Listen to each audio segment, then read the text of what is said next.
Hey, Goat Knucklers, it is Flo with Goat Knuckle Talk with Flo. Welcome back.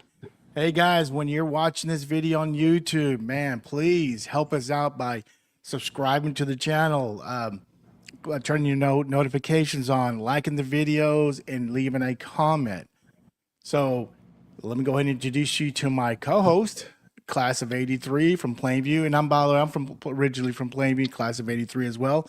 Lisa Nolan Hafner. Hey, Lisa. Hi, Flo. How are you? I'm doing well. Who is these debonair gentlemen on our screen tonight? We have the famous or infamous or notorious Phibbs brothers from Hereford. Welcome, guys. Thank you. Hello. Thanks for having us. We're so excited about the show. So I'm going to call on each one of you and tell our audience what year you graduated and where you're living. I'm going to start with John. Yeah, Lisa. So I graduated in 1982. I'm the oldest brother. I currently live in Tulsa, Oklahoma. Great. Glen. I'm from the class of 83, the best of the West. 83, Yeah. Good year. Yeah. And I also live in Tulsa. Patrick. Hey guys, yep, Patrick. I graduated in the class of 1986, and I live in Tulsa, Oklahoma, just a couple of blocks from Kevin. Glen. Michael. Let's see. Graduated 88, Hereford. So it was with the class of 88. And you Where you live? living? I live in Tulsa area, just outside of Okay. Tulsa. Okay. Okay. Well, cool. You are the baby. Are you the baby of your family or just the baby of the boys? Just the baby of the boys. I have a younger sister, Angela. Oh, cool. Well, guys, hey, real quick. So I was telling Lisa, I've only had maybe a couple cocktails. I mean, I've only drank twice, maybe on the other shows. So this is my third. But I mean, talking to Lisa, I was telling her about talking with you guys. It's going to be a fun show. So cheers to the Phibbs. So, Thank you. everyone, Cheers. let's have a good show here. Cheers. Salud. Salute. Oh, that tequila's burning. Anyway, so I gotta say something. So hey guys, what was it like growing up with 7 kids? I can't even imagine. Who wants to go first? Well, John loves to always speak first. So go ahead, John. I am the oldest, so yeah, they were worried I might talk too much, but I think the thing that I didn't appreciate, I think growing up together, like I appreciate it today, when we were kids, I think the thing that stands out to me the most is, when we started off, Kevin was my roommate. And so Kevin was my best friend. Also, there was a lot of rivalry. There was constant interactions between us. So it was fun. I mean, today I look back on it and you don't really appreciate, I think, the opportunities you had as kids until we kind of separated. But I have a lot of fond memories, and we still, give each other a hard time about things we did when we were in elementary school, junior high, and high school. Oh, cool. So, lots of fun. Well, It was- Glenn, it was, I was you gonna know- say, go ahead, Patrick. I was just going to say, I think there's something you have to understand before you ask that question, and it's that we have 7 siblings in this family, and we were born between the years of 1962 and 1972.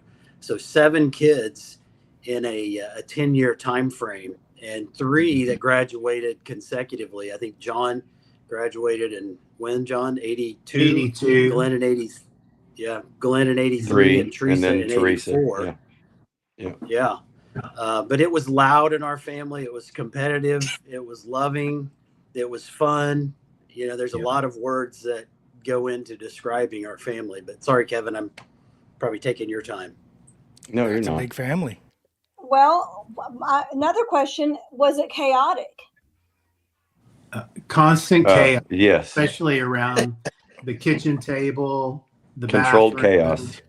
Yeah. And we didn't have technology. We had a television most of the time growing up, but, we would debate on what show we were going to watch. So I would say controlled chaos. Usually the older, since I was the oldest and the biggest at one point, I kind of ruled the roost for a while. My older sister and I, Mariana, did. Well, I you know what? Hold on. beg We to got differ. the G. I think Mom did. Well, I was going to say. Well, true. Yeah. I was going to say we had the G-rated version. Glenn, give us the R-rated version. Come on. You're pulling, aren't you? John and I, we went at it quite a bit, but he was, the bigger, the stronger. So I used to get the crap beat out of me. It was he actually sent me to the hospital one time. Oh, shit. And then, but when we were real young, the fun stories were John and I used to compete, Patrick and Michael, against each other in fights. Yeah. And it was just so much fun back then because it was. Should we tell them the barn story, John? Yeah, let's tell the barn story. You want to tell them the barn story? You brought it up. You tell it. Is it kind of like the one from Saving Private Ryan when Matt tells it? We made Patrick and Michael climb up on the barn, and John and I got sticks and scooped up manure and kept them on top threw manure up our, at them. They used our fear against us, and when they were letting the cows out, and Michael and I were a little bit young and afraid of the cows, so we'd climb on the barn. And so they used that to their advantage and started launching cow pies at us. Very wet. Very cow pies at us, yeah. That is very. Great. I'm going to give you. I don't even know you, and I'm going to give you the R-rated version of your story. Your poor mom. 10 years. Yeah. In a horizontal position, either making a baby or delivering a baby. Well, she did really well. She went from using a wooden spoon to using Weeping Willow switches to going to the paddles. She had full control. She was really good at it. So fly swatters. She kept control. Yeah. SSP racetrack. When you Hot Wheels tracks. Yeah. Oh, yeah. Forgot about those. Yeah. She used them all. What about you, Michael? You're over there just being quiet. What's your thoughts on this? Well, I'm enjoying the stories. I remember, I was the younger version or younger brother of everybody, but I remember a lot of this, and the fights that John and Kevin would instigate with Patrick and I, they were always brought up as boxing matches or competition or something like that, and they would end up turning into an all-out brawl between Patrick and I. And it was all instigated by John and Kevin. Loving every minute of it. I think they were they were in elementary school, I think. I took Michael. Michael was on my team and Patrick was on Kevin's team. And we would start them off boxing, and eventually they'd get mad at each other, and it would just turn it to a knockdown, drag out. we would ring the bell, and we'd grab them and separate them, and then we'd coach them a little bit, and we'd throw them back in the ring. And we did that for a number of years. It was fun. What about the sisters? We got pretty good at it. Yeah. What were the sisters doing whenever you guys were doing all this? Oh man. Yeah. Well, Mariana, our oldest sister, swears she has post-traumatic stress. Not to demean or lessen that, but she says she has post-traumatic stress from having to cope with brothers like us getting into the trouble and that kind of stuff. Yeah, one thing I want to say about Mariana is fiercely loyal and just tough as nails. When we were little, she was I would call her the great defender. She actually fought a couple of my fights for me. And I didn't want to mess with her when she was little because she was really tough. I'd say she grew up that way. She was kind of like the second mom. She kind of parented us when we were younger. How much Well, I older? want to bring up this one photo. You could tell there's the gap between you guys. Look at you and Glenn. You guys are casually dressed. Patrick and Michael in suits. You guys, the older guys, have the '80s hair look, and then the younger brothers have the nice little Republican haircut. So I don't know what the hell I was thinking in that picture. Who actually gave that picture? I think Patrick I did not turn video. that into you, Patrick did it. Yeah. asshole. Yeah. Turned into the worst picture you could find. Thank you. We had some great hair in all the I had 80s. access to. Man. I miss that. Yeah. So is the oldest, your sister's the oldest? Mariana's the oldest. Yeah. And how much older is she than you? She's about 17 months older than me. Oh, okay. Yeah. So we're all really close in age. She and I were 2 years apart in school. Okay. And so class of '80. She It was goes- class of 80. Yeah. Yeah. Tell him, Pat. It goes a girl, 2 boys, a girl, 2 boys, and then our youngest sister. So Teresa is the true middle child, and then Angela is the And baby acts of the like it. family. So Mariana's she the would- oldest. Yeah. Yeah. So during the conversation, I will pop these comments from YouTube, by the way. So Oh, I see. Yeah. Teresa's commenting. Yeah. We do call him Yeah. Kevin. Yeah. yeah, and then I don't know who this person is watching, and That's Vanya? our cousin Vanna Vanna. Okay, Yeah, family. There you go, guys. Yep. family. Well, cool. Yeah. They should, if they have stories, they should post them so we can. No, Oh, no. I don't know if we want to They all- tell stories. Well, you know what? Live. let's not do that. I want to get the Teresa shit. will I want to get the post shit trauma. talking, guys. Who is the Yeah. best athlete? Come on, don't. We'll define best I was the athlete. fastest. John was, and woo, that's a tough one. Between- Kevin John was and the Michael fastest. were like the where you're- toughest.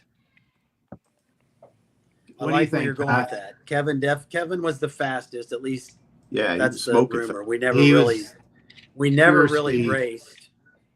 Whatever, John- Pat. I still John can and beat you. Michael. Yeah. John and Uh, Michael still very similar in terms of physical and speed and hitting ability in football. And I think John, you played football, ran baseball, or played baseball and ran track. Right. No. Yeah. You Yeah. did? And then Kevin, football, baseball, and track. Yep. And then I was football, basketball, baseball, and track. So I was the best all around athlete. Oh, shut up, Pat. Oh my God. Whatever. Michael, So, what position did you guys normally play? Because someone I saw a comment that a galore of linebackers, but you guys weren't all linebackers, were y'all? no. No. No. Okay. No. I played Go ahead. linebacker. I played linebacker and running back all through my football career. I excelled at linebacker, and I got a scholarship playing linebacker. So those are the 2 positions that I enjoyed the most. I really wish now that I maybe played strong safety, just a little farther off the line of scrimmage. Probably would have been better for me, just because as you go into college, everybody's bigger, faster, stronger. So, but anyway, yeah, those are the 2 positions I played. Glenn? I played the Coach Compton's athlete that he could yank his ass off the field the quickest. Well, I got yanked off the field too. He- So He I got yanked off. I the got in field trouble way too much. Why is every that? year, sophomore, He was- junior, senior. He was you were wingback, right? It was wing back, In special Compton's- teams, but yeah, I couldn't. I don't know. My senior year, my ankle was hurt so much, and he didn't like it, and he used to yank my ass right off the field. So that's my senior year was basically on the bench. Damn. We Yeah, we had a change in coaching. John and Kevin both had Coach Compton and his staff, and then Coach Jerry Taylor and his staff came in for my years in varsity, and a little bit of Michael. And then Coach Compton came back, right? Yeah, he came back, but he retained some of Coach Taylor's coaches there also. Oh yeah. I believe Coach Young, Coach Sarter, Coach Wilhelm. Right. Yeah, but that's right. So, excuse me, there was a change of guard there. Well, I'm sorry. Go ahead, Michael. No, go ahead and finish. Well, I liked it because when we were younger, John and Kevin's team, they went to the playoffs, and they went to play in a lot of different college stadiums, but they also played at Texas Stadium. And as a younger brother, basically the whole town went to these games. So it was a lot of fun, a lot of memories.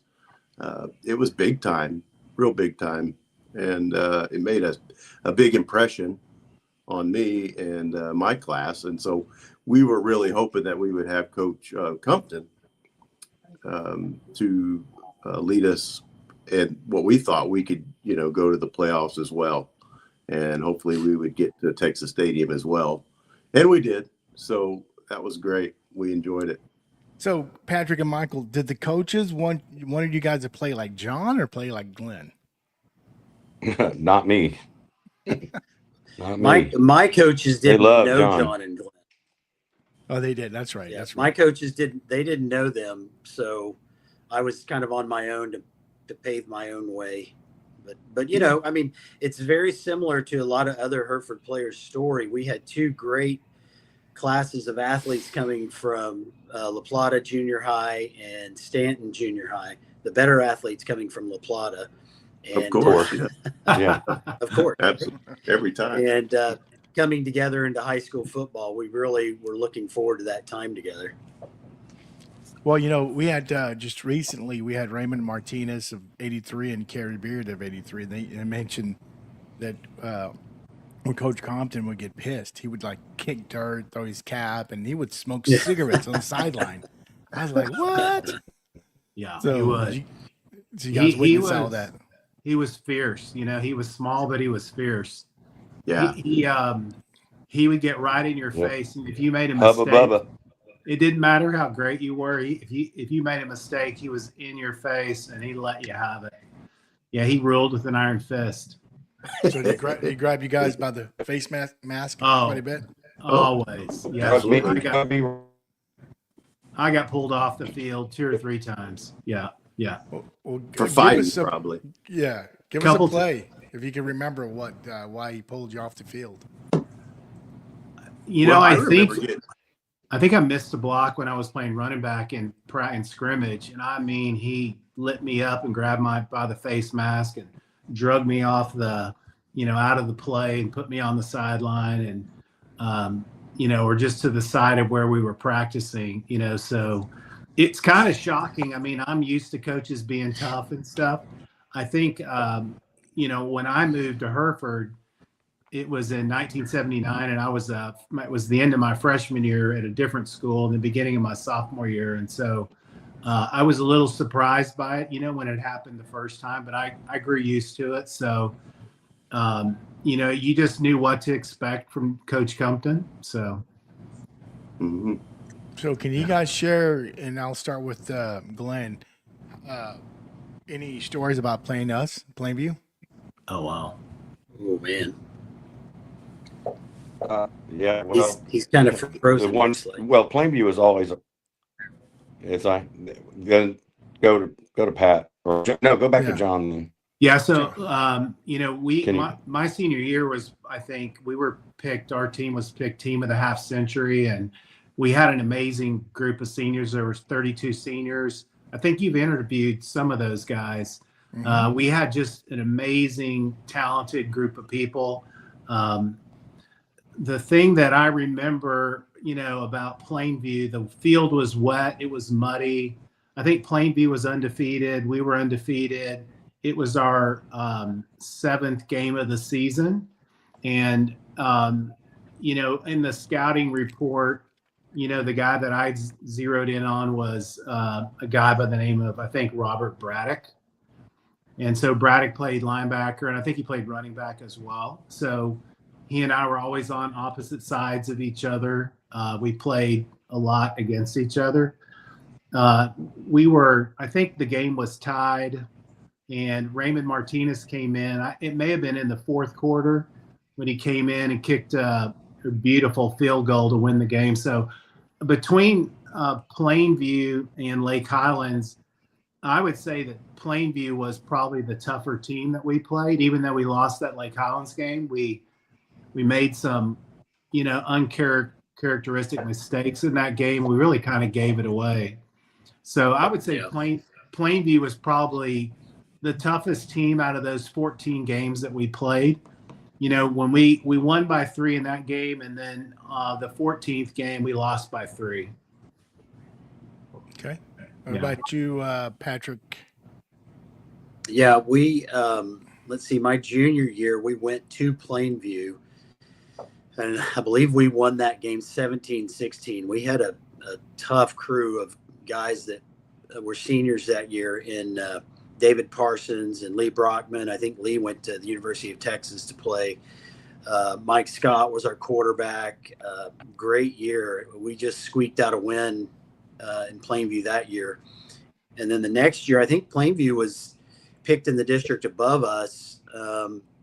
Paladuro and Amarillo High, I think, were the two they were really touting to win the district. And so that was going to be a big game. Homecoming's always fun and a big deal, but the Plainview game was, the motivation around playing Plainview was sky high. And our coaches really knew how to pick a player from the roster, in this case, Willie Ainsley, and use that for our motivation because he was a great running back. And, they wanted us to stop him. And we did. We had a great defensive game, and we won that one 26-13. So junior and senior year against Plainview was successful for us. Oh, cool. Michael, I guess you were 2 years younger, right? What about you? Your memories? Well, against us? I was, Yeah. well, I don't.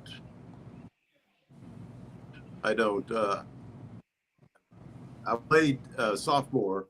I was on the varsity my sophomore year, occasionally, but I don't have any big memories as far as Plainview goes. I remember him, and I remember Willie because he was such a great player. Yeah. Yeah. Yeah, I don't know, Michael. Your sophomore year. You played him. Was it your junior year? You guys dropped to 4A. Yes. So our junior year, yeah, we dropped down to 4A, and Canyon kind of fell into our rivalry at that point. So we went out with Plainview and jumped in with Canyon that 86, 87 year. Yeah. Okay. All right. Well, let's go. Hang on. I want to go back to Glen telling us a little bit more about why he got kicked out of a lot of games. Like, what kind of shenanigans were you pulling? Like, you need to really. Yeah, Kevin. It wasn't anything really. It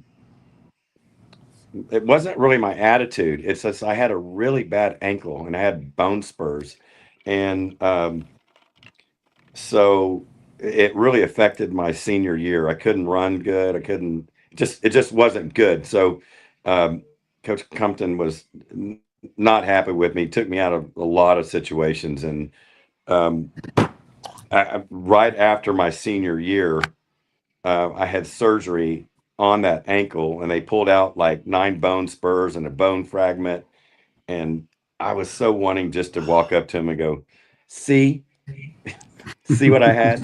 And I had actually seen him years after I graduated, and we talked and had a great time. And so there's no ill will there at all. I just didn't have a good senior year in football because the injury thing was just not good. But back to that Plainview thing, my junior year, when we went to Plainview and beat them in Plainview. John, I can't remember the score of that game. It was 10 to Remember 7. the score of that game? 10 to 7. And it was late in the fourth quarter, and Plainview was going like they were trying to get down the field. And I remember this, that they took this big long pass down the field, and Matt Collier defended the pass, and everybody was booing and all this, and the paper the next day had a great picture of Matt Collier grabbing the receiver, and the ball was still about 2 to 3 feet away from him. And I don't know why I remember All that. right, Matt. I know, Go, Matt, if you're here, hey, great. But it probably was the call that helped us win the game, because if that dude would have caught the ball, they would have been like in field goal range, no problem. Like, well, I talked to Robert about that, Yeah. and he goes, I think it was Micah Weeks was receiver. So anyway, hey, we got to change, I guess, from football. People are posting about pool. Pool. oh God. And then what does this say? Pool party, silver bullet bash, barn dances, and mom is saying, talk about Oh. the fire drill. Here we go. Here we Should we do go. the fire drill no. first? Let me do the fire drill. Probably shouldn't. You sure we want to go there? You have to go Let's- there. Mom said you had to go there. Let's do the fire drill first. So when we were all Mm. in, really little, like maybe elementary school, we had something happened in our house, like with one of our cars, that it filled the house full of smoke at night. And so we had somebody called the fire department, and we all had to get out of the house. And so one of the things we were taught was to do these fire drills. We had to practice fire drills. So when mom was gone, my mom worked as a nurse during the day. So we had a 2-story house in Dallas, and Kevin and I decided that we were going to practice fire drills. So we took off the screen on our second floor window, and we got Michael and Pat, and they were probably, I would say, kindergarten how or old first we were. grade. Yeah, you were probably Below. 5 or 6. I was never older than first grade in that house, so I was young. Yeah, they were really young. So Yeah. Kevin and I got them to the edge of the roof, and we said, okay, you guys just jump and roll. So Oh my God. probably 10 feet, maybe 12 feet. So they wouldn't jump, so we pushed them off the roof. Hell no. We pushed them on the roof, and I think maybe some of the neighbors or somebody saw us doing it, but Tuck and roll. Tuck and roll. Tuck and roll. So we tried to make them as tough as we could. Were there Yeah, any for sure. things? No injuries. No, these guys are really tough. I mean, they're really No, tough. but I had nightmares about falling off the roof for years. I did. Yeah, that's the fire drill story. Yeah. All right, so I was let's. so young. I was so traumatized. I don't even remember it. I remember. You were That's how young there. I I know was. you were. Yeah. Oh, yeah. So when did this start? Oh, yeah. Silver bullet. When did? Oh, yes. I was in college was- at WT. That was 1983. So was this the class of '83 who thought This of this? is the class of 83. And what you see on that upper right-hand corner box is the original Silver Bullet Bash gang, Silver Bullet gang. And Mhm.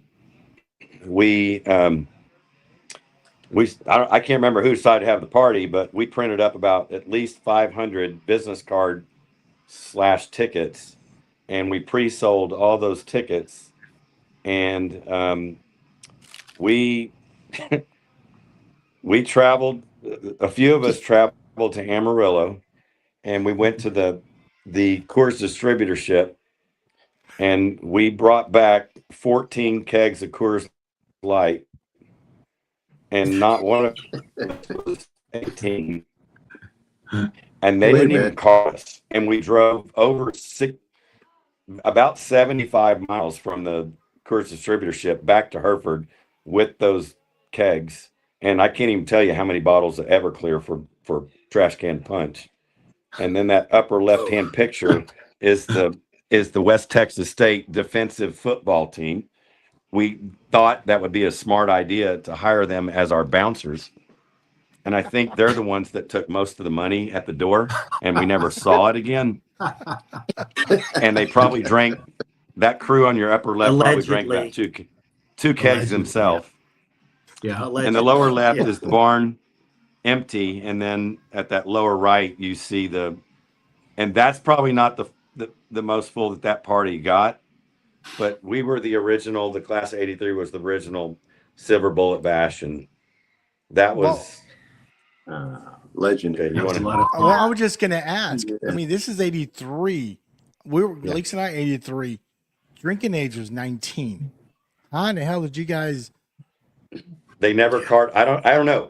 I think Kobe, Craig Hauser, and I for exactly who went, but we had fake IDs, but we just ordered the beer, and when we got there, they didn't even here, and they loaded us up. They loaded our trailer up, and back we went. I don't know how it. And did you guys cover the kegs? I mean, it was an amazing party, great, and they have tried since, but they have failed. There's never going to be a no. Did you guys? There'll never be the a Silver Bullet Bash. Oh, so we Glenn, covered everything, but more. But I'm just not. How many?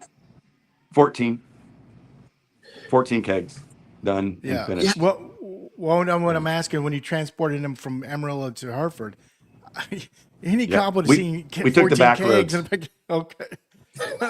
We took the back roads. We were smart about the way we transported those kegs back.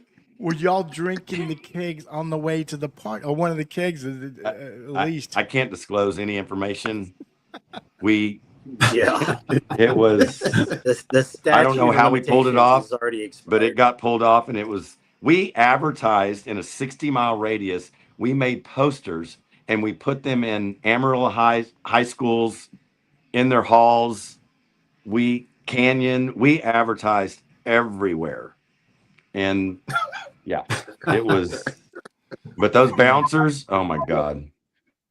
Yeah. Kevin's an entrepreneur. Did you have mom and dad's permission? I don't think they knew about it. But I just wonder where all the money went. I think Bowie, Newmeyer, Kobe, Tony Yostin, and the bouncers took all the money. But we didn't even care. We just had a great time. But it was just an incredible. It was just a great time. Well, that was their payment. Well, Kevin, Go ahead, Michael. I thought that ski trip y'all took. Oh God! Some of that money covered that ski trip. It probably did, but that's when I wrecked Robbie Christie's Bronco or whatever it was. We kind of went down in the mountain. We kind of went down, and they had to collect us and bring us to the ski trip. Hey, Glenn, can you say black sheep? Yeah, don't bring up Robbie Christie because he was probably one of them too. Oh my God! What was the cover charge for this party? I'm sorry. What was the cover charge for the party? Whatever the football players wanted it. I can't be honest with you. I can't remember the rest of my high school year after the Silver Bullet Bash. I can't. It's all a fog after that. It was. Somebody just asked a question. Whose barn was it? I can't remember, but it was pretty far out of town. No cops came. It was, and I remember that we had to go back and help clean it all up, and we did all that. But I can't remember whose barn it was, but it was pretty far out of town. Yeah, I'm sure the cops, because nobody was cruising the drag that night. There was nobody in town. Everybody was at the party. I assume this was during the summertime. Not during school year. I don't think so. No, it's school Because- year. No, Yeah, it's 'cause school all- year. It was school Yeah. year because we advertised in the high schools. Yeah, it was school And year. I So brought there's- as many of the WT players as I could get to come. Yeah. I was trying to Yeah. support Kevin's party. Yeah, you I didn't did. And realize y'all they drank were all talking- you drank all the beer, John. So who is Nuclear Monster? Who's what? That's I think that's a classmate of Michael's, but good friends of ours. Okay. If it's who I think it is, Misty and I share a birthday on November 4th, so we're good friends. We've had birthday parties together for years, but she actually graduated with Michael. She knows a lot of the Phibbs stories, I'm sure. You're right. Here's we're saying, hey, class Yeah. of 88, hi friend, this is Misty. Yeah, right. Yeah, we'll have to Yeah. figure So- out the nuclear monster thing. And then Teresa, now is she related? Is she a sister or a cousin? Sister. Sister. She said it was cold. So yeah, I think we're having a lot of comments here. This is awesome, guys. So, all right. So how long did it last? To the wee hours of the evening, I assume, or to the next morning? Oh, I can't the remember. bash? Yeah. I don't remember either. So was Michael was- and Patrick there sneaking me? I mean, you guys. Oh, were, No, they were too young. They were too Yeah. young. Yeah. Well, Kobe I and I, wasn't too young. let's- Would have been hard to get to. yeah. Okay. And Kobe and I did all the music in Hereford, but we hired Dennis Detton also did music, and he did the music for the Bullet Bash. And yeah, but Patrick and Michael, y'all weren't there. Yeah. I don't know if We Teresa tried. was there or not. Yeah. She probably was. Teresa? I think she was. She probably. I Oh can't yeah, remember. she would have been there. Kevin, did you guys do one again in '84 or just '83? No, I was gone. 83 was the first and only that we put on. Okay.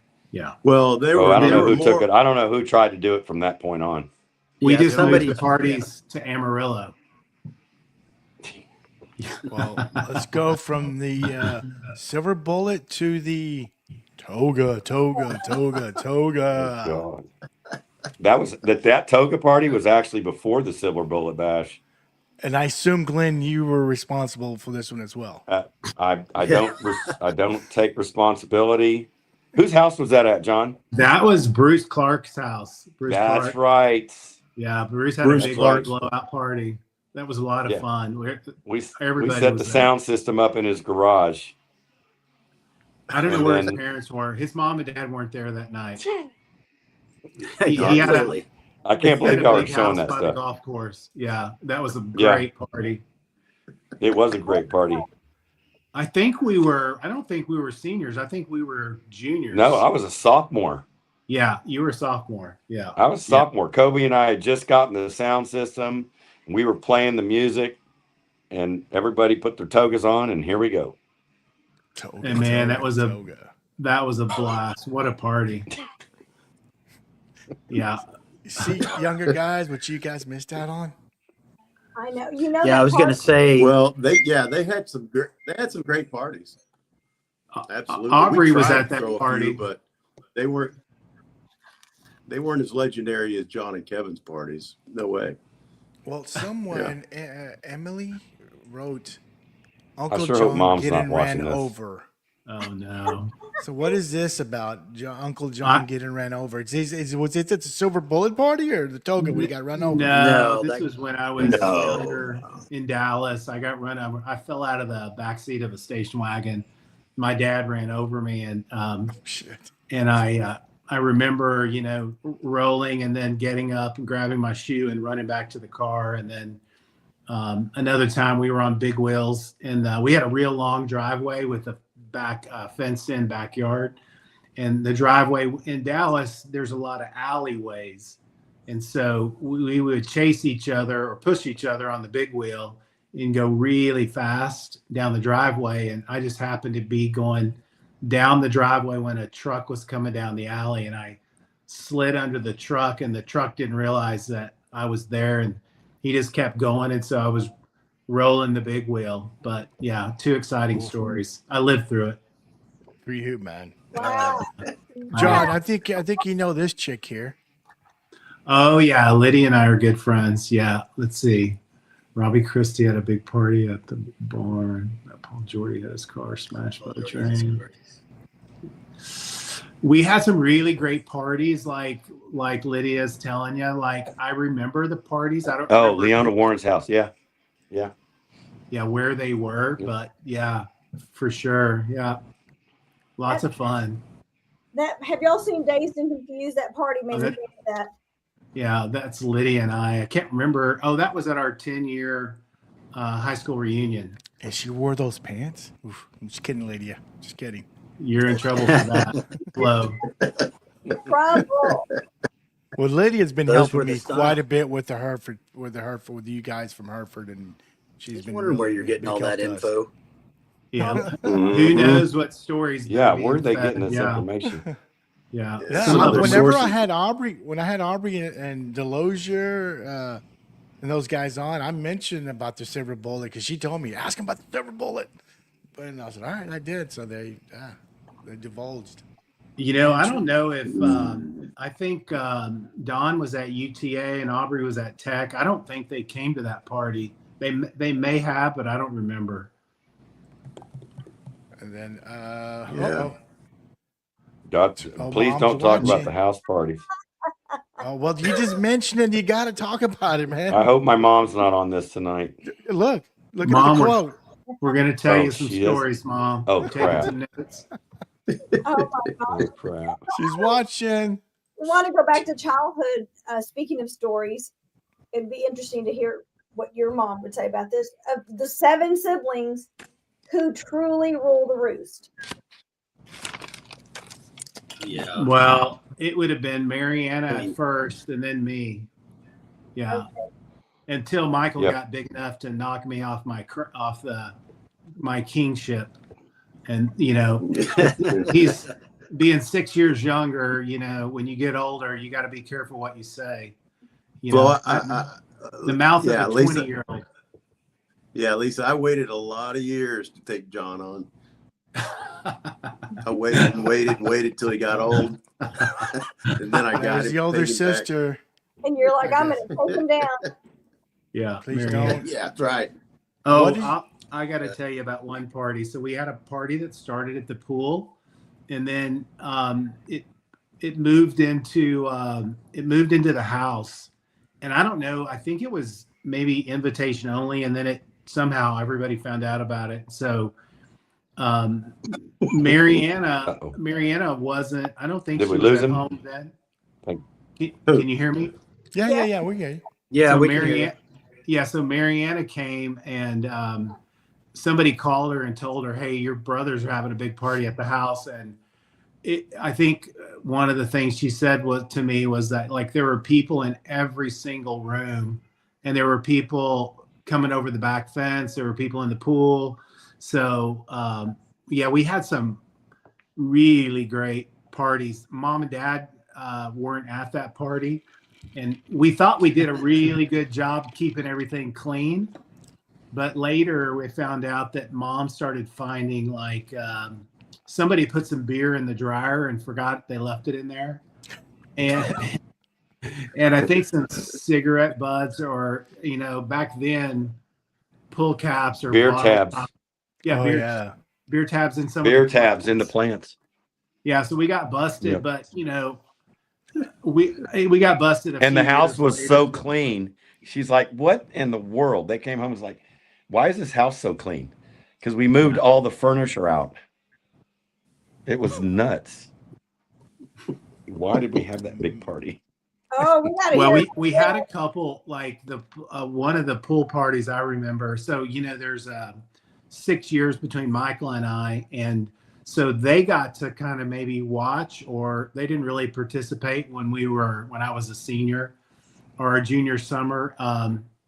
We had a really big swimming pool in our backyard, and so we had some really cool pool parties, and Mom and Dad were the chaperones one night. And Mom never knew this, but we had we used a well to fill that pool, and that pool was 60 feet long and 24 feet wide. And we used we dug a well, like the well was 365 feet deep, and the water it came from the Ogallala Aquifer, and so it was ice cold. I mean, just ice cold when it first went in there.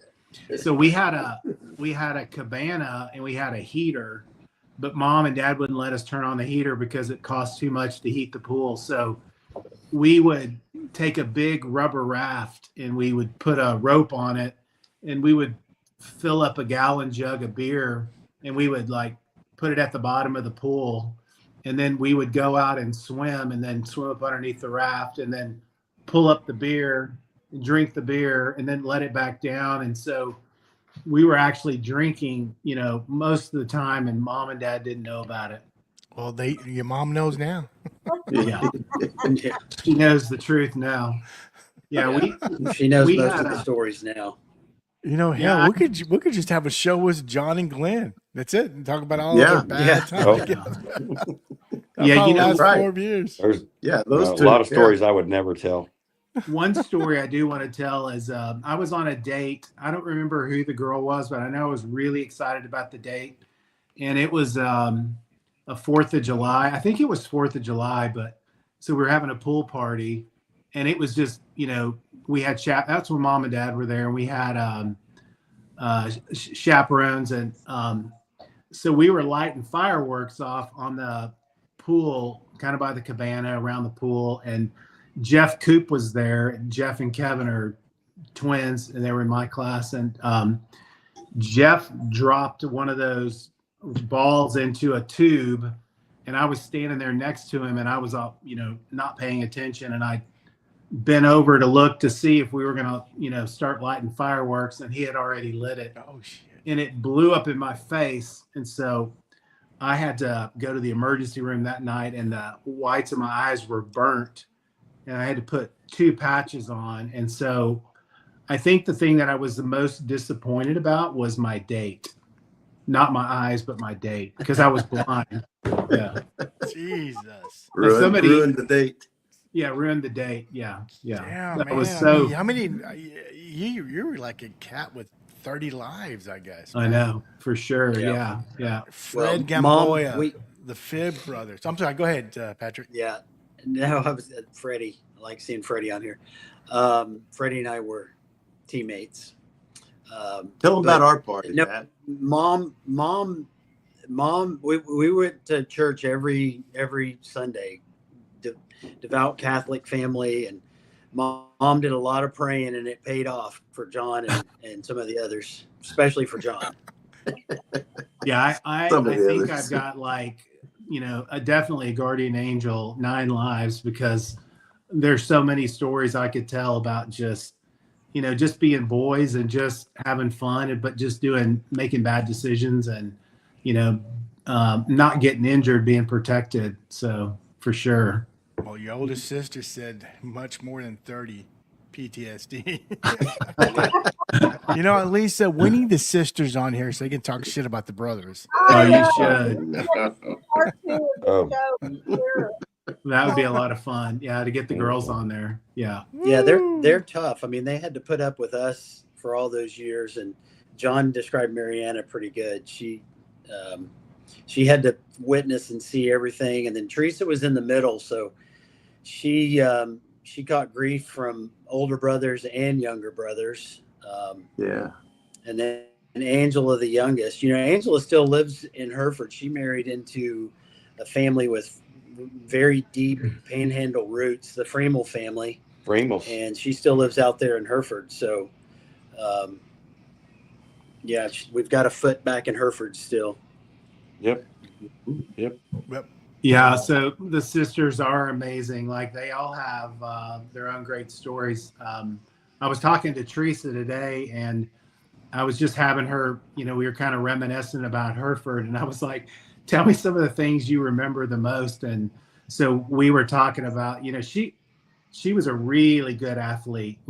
Patrick, I think, mentioned that she held the free throw for a while, but she actually played a lot of varsity sports her sophomore year. And then she was, her senior year, she got athlete of the year. So, one of the things I remember about Angela is how fast she was. She took after Kevin. She was super, super fast. And again, you know, talking about Mariana, the way I described Mariana was she was kind of like a second mom almost, but she kind of kept things together for us. You know, she was always there. You know, the sisters, you could always talk to the sisters. Like Marianne called me this morning at 7:30, and she and I were talking, and we just constantly, you know, communicate with each other and talk and share ideas. Like, you know, friendship or friends for life, I think is probably the best way that I would describe the sisters. You know, we're all, as a family, we're all really, really close. And my parents did a really great job at fostering, you know, that closeness, that connection. You know, we played hard, we fought hard, we loved each other hard. But, you know, the great thing about it today is we're all still super, super close. And we sometimes, you know, we get together, we act like kids, we act like young adults, and we still do kind of dumb things, which makes it even that much more fun. Oh, cool. Hey, but Mariana and Teresa, you guys are watching. Tell me, who was the mama's boy? I know the answer to that one. Well, let's see what the sisters say. But yeah, you might ask mom who her favorite is. Or mom, yeah, if you're watching, who you think it was? Oh, Patrick is from Mariana. I think Patrick has 2 votes. I was over there yesterday talking to mom, and she said, "You know, you're my favorite." Oh, you're so full of shit. Emily said, "Yeah, you know, Marianne says Patrick." In a big family, you know, you've got to find your space, and we had the privilege of watching mom and dad do a lot of difficult parenting with our older siblings. So I decided if I'm going to get any attention, I'm going to go the opposite direction. I'm going to be a good boy. Mom said Patrick. Dude, it's all Patrick. I don't think mom said that. Maybe she did, but no, there's no way she said that. I'm going to talk to her later. She's not getting any rides anymore. That's all of us. This is fun. So this is a good question. Flo was going to ask this, but I'm going to jump in and ask it. No, go ahead. Yes, no. So Patrick, you just mentioned this, and this is a question for you and Michael. Okay. What did you witness you learned a lot of what to do and what not to do. No, what not to do. Not what not so to do. Tell us about what you learned not to do from watching these guys. Oh, no. Michael?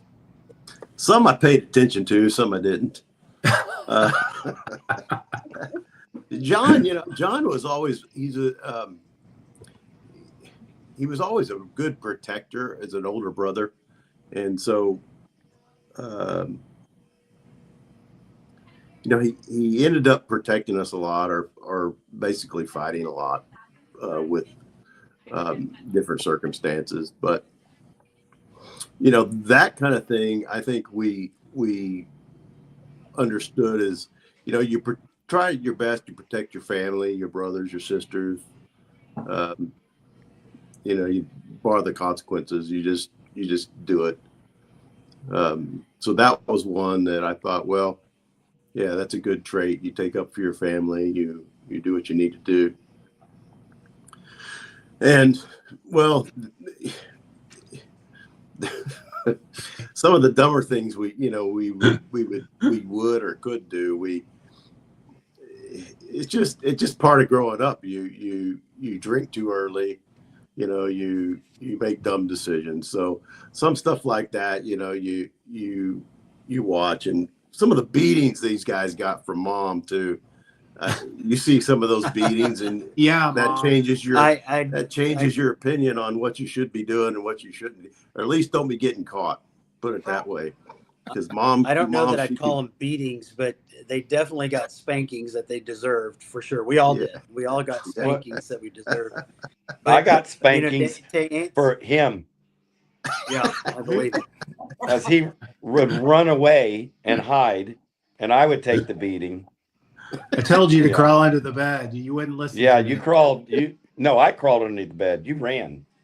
I had Did to. I I run? mean, You ran. Michael or Flo, you and Lisa, you've heard just a drop of some of the stories, and you can see how big of partiers they were. And so to me, that was kind of a lesson learned. Like, don't be such a partier. Don't be quite the partiers that they Oh were. my God. Don't go to Patrick, that you're so- extent. He just, Well, Yeah, you know, I Lisa, can tell he you, just didn't get caught that much. That's the thing. He was smart. You He y'all didn't you get learned caught that. you learned from us two how to hide what you were doing. yeah, we Oh, were come the on. trailblazers. We led Yeah. the way, so we made it. You just easier hit for it those better two than guys. we did. They did trailblaze for the younger siblings. We probably had it. Well, we didn't probably. We did have it easier. I think mom and dad gave up by that time. I do too. I think they just gave went, in. They threw in okay. the towel. We're You wore done. them out. That's what you did. Yeah, we did. We did. You We wore wore them out. Don't have anything left. John and Kevin were toast because of them. We were Well- just adventurers, you know. We were curious and we like to have fun, you know. I mean, that's just our personalities. We enjoy talking and having a good time, and you know, we had boundaries, but I would definitely say we would push the boundaries. You know, like I said, we played hard, we fought hard. Partied hard. You know, yeah. So we've got some really good genetics, and so I'm gonna blame it on my genetics. Well, are you guys ready to share another story? Uh-oh. Uh-oh. Uh-oh. Oh my gosh. What? Bar brawls. What? Brawls over girls. Oh, Kevin's oh, got some God. good stories. I got a few good No, I don't. brawl stories. Patrick's got a No, really I good don't. story to tell. Patrick I got do? me in trouble. Yeah, in Amarillo. You don't remember well, at the SRO club? I remember. I mean, Yeah, I just we were pointed out to you that as we were pulling away, somebody yelled some bad words at us, and so you turned around and went back to No, you take were care of driving. that. Take care of that situation. And there were two of them and two of us, and the guy I was confronted by, we were talking stuff to each other, and then I look over and John and the guy that confronted him didn't say a word, but just started just brawling right there in the parking lot. And so the guy that was standing in front of me, we just stood and watched those two guys fight. So that's one of those things that Michael would say. John's kind of defending the honor of the family. He went back and took care of it. Yeah. Kevin is a really good fight starter, and you know, Notorious. It started when we were really little. Like we were in downtown Dallas. We were at a church function, and we were in a school, and we were looking out the windows, and we were watching these guys in the kind of in this backyard or alleyway. But anyway, these guys actually entered the school and came up the staircase and trapped Kevin, and they started beating up Kevin. And Kevin had just had oral surgery, and you were probably in elementary school, I think. So Yeah, Kevin fourth or went fifth. and Kevin went to talk to Dad. I ran and got Dad. Dad came back, and then I got this lecture on the way home, you know, that you never leave your brother. You always fight for your brother. You always defend your brother. So from that day forward, like I wouldn't let Kevin fight any of his fights, like none of his fights. So anytime anybody had a problem with Kevin, I just took it up with him like immediately. So I think Kevin was a little resentful that he didn't get to throw very many punches. I think he took advantage of it. Yeah. He probably did. Yeah. Yeah. Whenever John was there, I could talk shit left and right. You know, I saw another podcast about two brothers, and one was saying, my younger brother got in a fight and he was all scratched up. Oh, it was Eddie Murphy. It was Eddie Murphy and Charlie. And he's talking about his brother Charlie. Charlie was saying, "Man, if Eddie Murphy was scratched up, I need to be worse." When I came home when mom and dad saw it, Yeah. he goes, "There's no." So it's probably the same thing between you guys. So, Hey, a while back I sent a text to the group of some Hereford guys that were on the show. I'm not going to mention names, but one of them asked John about the time he snuck out of the room after curfew, after we beat Fort Worth Eastern Hills and Texas You knew Stadium. that was coming. Words. You knew that was what did he coming. do? How many miles he had to run to be able to play the next week against Dallas Lake Islands in the semifinals? Yeah, I think I want to set this up, carefully. I want to set it up carefully. There were some friends of mine that came from UT to come to watch the game, and so you got to remember we didn't have cell phones, no internet, no pagers, and we were all kind of in this one hotel, and so I think they told us what time curfew was. So I just I went down to their room and was hanging out in their room. I wasn't really doing anything wrong. I was just in their room.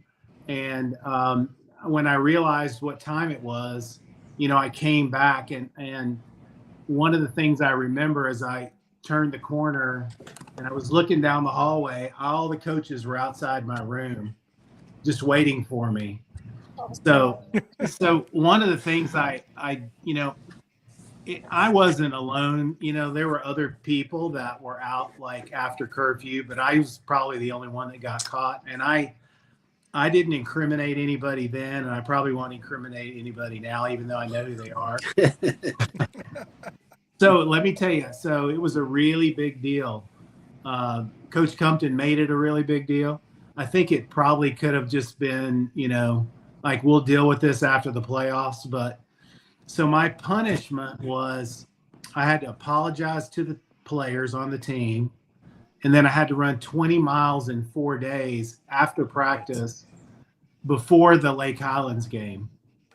So I remember on the first, I think Bruce Clark probably felt sorry for me because after the first practice, Bruce came and ran 5 miles with me that first day, and the coaches, it made him stop. They wouldn't let him, keep doing it. So, but honestly, the 20 miles, it really wasn't that hard because I was in like really good shape. I think probably the hardest part was just kind of the psychology or the mindset behind what had happened. I don't know that affected the next week, but it certainly was something I thought about. So, if I had it to do over again, I would probably just stay in my room. Yeah, I bet. Yeah. All right. I got to ask one more question about, and this is another teammate of yours. Oh my gosh. John about calling timeout as the clock expired against Amarillo High. I mean, come on. We were up 14-7. We had drove all the way down the field. Like I was playing running back with Wayne High. We were really close to scoring. Like we tried to score. We literally just tried to score. And so like my first instinct, I'm 18 years old. We just tried to score. We had, I don't know how many seconds left. And so I just called a timeout. And Compton looked at me and he was like, "What are you doing?" And so I called the timeout. And then instead of just, Ward has taken the ball and just kneeling down, we just ran another play and scored another touchdown. So we went up 21-7, and then I got to take responsibility for the touchdown, so it was like, come on, really? So yeah. So when you work that hard to score, you might as well score. I didn't really care about Amarillo High. They were a good team, but we just really worked hard to score, and I thought, why not? So, Coach Compton left me in the game, and Wayne scored the touchdown. And then Tanner Phibbs, is he like a nephew or? Tanner, he's my son. Yeah. Oh, he's okay. He still knows the exact details. He's laughing. That's funny. Yeah. And then, of course, your sister says, "Oh, not John. He would not stay in your room." So what is this all about? We would have to line up until somebody told the truth, and all of us got spanked until someone admitted they did it. Oh, gosh. I'm telling you, Lisa, we need the sisters. All right, Glenn, let's hear. No, it's absolutely true. My mom was really good about that. She line up. And when she wanted to get it out of you, she could get it out of you. And we'd be sitting there waiting, and she'd paddle us until the truth got out. And I think the occasion, I think, was that somebody was Somebody scratched something into the stuff into her dress or furniture. something. it was in the living room, and somebody scratched something. I can't remember what it was. And Mom, I'm sorry, but Well, she we were didn't let us go to school. yeah. She didn't let us go to school. We had to line up, and I can't remember. We all got I'm probably not the one to ask on that, but I just remember all of us taking the hits on it. Do you And remember? John, wasn't it? Was it you that did it? Oh, it was you, Pat? No, Wait, no, or you it just telling wasn't me to stop? me. It wasn't me, Teresa, but wasn't it? I'm just saying that. I mean, I don't know how many times we went through the spanking line, but eventually the older siblings talked the younger siblings into taking blame for it so we could stop getting spankings. And yeah, I think ultimately Did we ever find out who did it?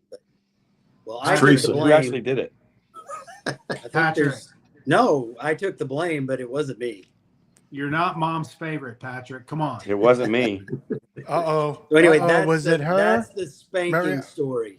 That's I'm the telling spanking you. story. Lisa, this almost sounds like a damn Hispanic family. I mean, Yeah. shit, we got our asses whipped with the chancla, Yeah, with the sandal, man. we got our Mom was fair good share. at it. Yeah, our mom Yeah. is Italian, so we have that Close same enough. bloodline. Yeah. I have a Catalan or Spaniard mother, and oh man, I got all that, the fly swatter, the switch, the spatula, the flip flop, Yep, we had them all. the Hot Wheels track. Yep, Yeah, yep. yep. Oh my gosh. All right, And when Glenn, the there's a paddles question. came in, Glenn, there's a question about Lydia. I knew you probably can't read it. Kevin, do you remember seeing Kiss in concert? You, me, Joe Solis, Trisha Gomez got to the Amarillo Civic Center like in 35 minutes. Didn't something happen to your eardrum? I'm trying to. Lydia, Man, I love this show. We knew this would Lydia, happen. she's crazy.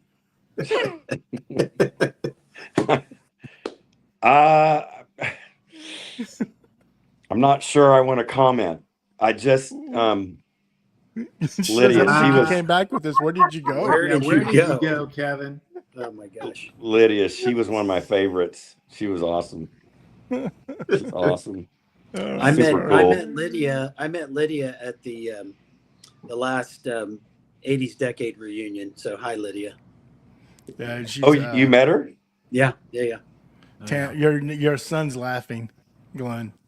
Yeah. Well. And then your sister says Weeping Willow Switch. Oh God, we had a big weeping willow tree in the back of our house, and that's after Mom like she went from the wooden spoons to using weeping willow branches. Yeah, soft spoons. Those Yeah. are painful. Your Oh, son. I am brutal. dying over here. Brutal. How old is your son, Glenn? I have two sons. Okay, with Tyler Tanner. and Tanner. Yeah, Tanner's one. and proud of both of them. They went through the Navy and got great jobs. One lives in Virginia, one lives in Dallas, and just super proud of them. Just wait till the Christmas at the table. Oh, great! Here we go. It'll be fun. Yeah. Oh my gosh. Oh, your son says he's 33. That's Oh, cool. I'm sorry. I forgot to tell you their ages. Sorry. I want to ask a question about your sisters, guys. Okay. I'm the middle child, and I have an older brother who's 15 months older, and a sister who's 6 years younger. And he really played a lot of pranks on us. Not very nice ones sometimes. But Oh yeah. so I want to hear about pranks on the girls and their response. Or vice versa, the girls on the boys. No. Hmm, No, you want the boys? Okay. Okay. I've heard enough to know it was the boys doing it to the girls. I think you guys. I didn't play pranks on them, but Kevin and Patrick were really good at that. What? Well, you tell your story. You caused Teresa to have claustrophobia. I didn't. Well, it's because I love her so much. Yeah, Teresa's I loved on her. Teresa's a true middle child. She's got the middle child syndrome, but she's also got claustrophobia because I guess Michael's saying Kevin locked her in a table cabinet in our dining room at some point in time, and so now She probably she's deserved it. dramatically. Oh yeah, the pantyhose. Yeah, that's what they're talking about. So, Oh, if we're going to go Tell- down deep, Pat, why tell don't you that- just tell them about how many girls' underwear you used to wear? oh my gosh, ridiculous. Okay, so what Mariana's talking about is this was in Hereford. I guess she was a senior, and she had come home from being out with her boyfriend or something. And my bedroom was right by the front door, and the windows were open. You know how in the Texas Panhandle it cools off nicely in the evenings, and I guess she was coming home curfew, and I had a friend spending the night, and I said, "Watch this." And as she walked to the front door, I just kind of made this scary noise, just. And we lived kind of on the outskirts of Hereford, and a lot of trees around our house. And she stopped dead in her tracks, and she looked around all over the front yard, and she didn't move another inch. And then she turned around, went back to the car, got in, and left. And I just kind of laughed and said she probably went back to get her boyfriend. And sure enough, some minutes later, she pulls back in, and then a truck following her, and about 5 or 6 guys get out, and they go all over the front yard looking in the trees. And meanwhile, Mariana's in the center of the yard watching all this go on. And so I make the noise again, whatever it was. They eventually didn't find anything and left. And so Mariana came in the front door, and I had pulled a pair of pantyhose over my head. And as soon as she walked in the front door, I jumped out. And I'll never forget the noise that she made. She was so close to passing out, she couldn't even scream. And it was one of those stories that have lived in infamy in the Phibbs family, was how bad she got scared. Well, here's another story, Patrick. Where'd you get the pantyhose? Kevin, For your brother John? I'm just kidding. Yeah, no, Wherever. not for me. my mom's high school boyfriend traumatized. Who is that? Oh, Emily? Yeah. What was that, Pat? That was, I don't know if Teresa wants me to talk about this one. Danford? That was just coming into the house at curfew, and I went to the kitchen, and we had cows, so we milked cows. We had tons of milk in the house at all the time. We had tons of cereal, so I grabbed a bowl of cereal, and I noticed that our garage door was open, the door from the back porch to the garage door, or the back room to the garage, which never was open. And so I went to Mom's room and I said, "Mom, did you leave the back door open?" And she said, "No." And I said, "Okay, well, somebody did." And she said, "Go ask your sister." And so I walked into my sister's room to ask her. And just as I walked in the door, a hand grabbed me, tried to cover my mouth, but missed, got me right here. And I screamed so loud. I mean, it was like the biggest hand you've ever felt. And long story short, it was a boyfriend who had snuck into the house and was in my sister's room.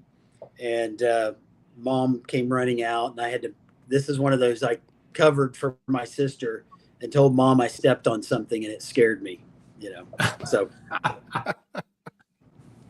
Oh, wow. Yeah. What a good brother. You could have ratted her out. Oh, I should have ratted her out. Absolutely, I should have. Man, it's like, I'm sure there's other stories too. I just don't know if anybody's going to tell them. oh yeah, man. Well, there's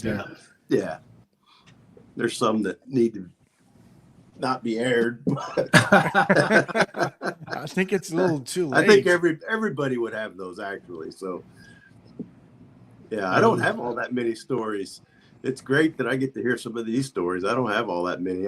Yeah. We were boring. You missed a lot of the drama, Michael, is what you missed. I'm sorry. Say again.